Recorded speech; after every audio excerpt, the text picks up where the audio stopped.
I want to talk today about listening to your intuition.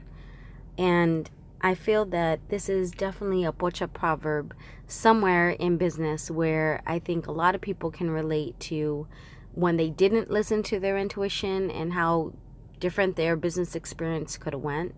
Mine in particular was in 2000 when I started my business. I had an opportunity to showcase my jewelry at the LA Mart.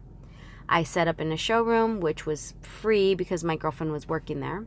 And I showed her all these new designs, and one of them was a crystal collection. And at the time, crystals were really big and in, so I thought this would be great. This would work. And she was like, "Oh my God, Lise, that is so like out of trend. And it's so last week. Everybody's been buying crystals." And I'm like, it's okay. If nobody likes them, they won't buy them. But I remember praying that day.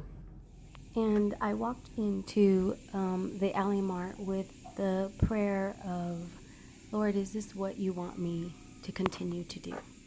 And if so, show me a sign." And when I entered into the showroom, I met with the designer that was giving me the space, which was Anita Ko. And in 2000, she was designing handbags. Today, she has a whole different diamond collection business. And I find it interesting where I was at. And so I proceeded to start setting up my jewelry, including my crystal necklaces that my girlfriend said not to bring. And I was pretty happy with what I brought.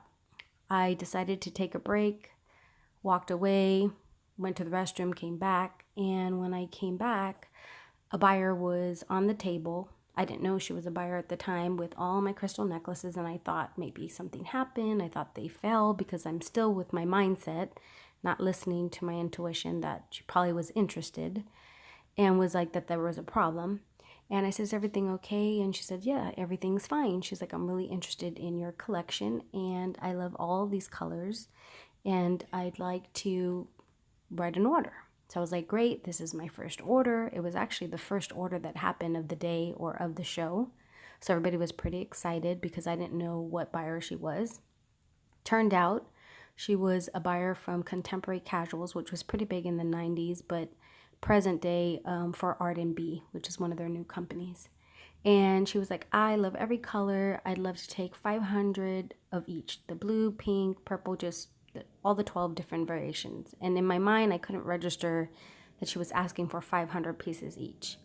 And it was like a $40,000 order. So my prayers had been answered. Obviously, there was a huge sign that I should continue to pursue my jewelry career.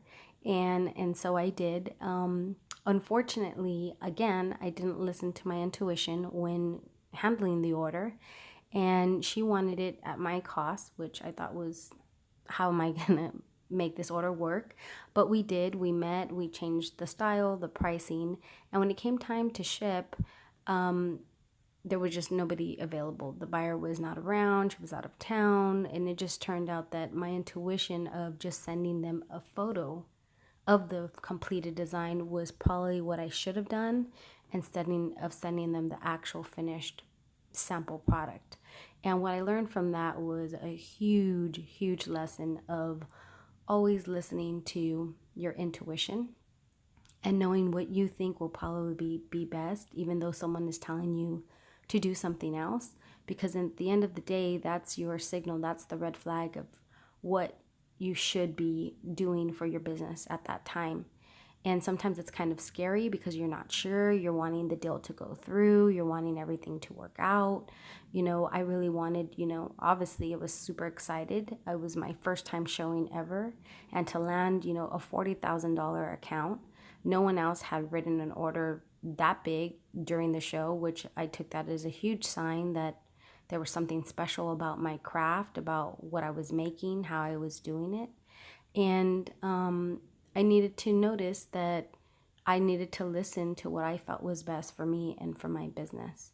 And, moving forward now, 18 years later, I have had different opportunities to, again, show me how to listen to my intuition.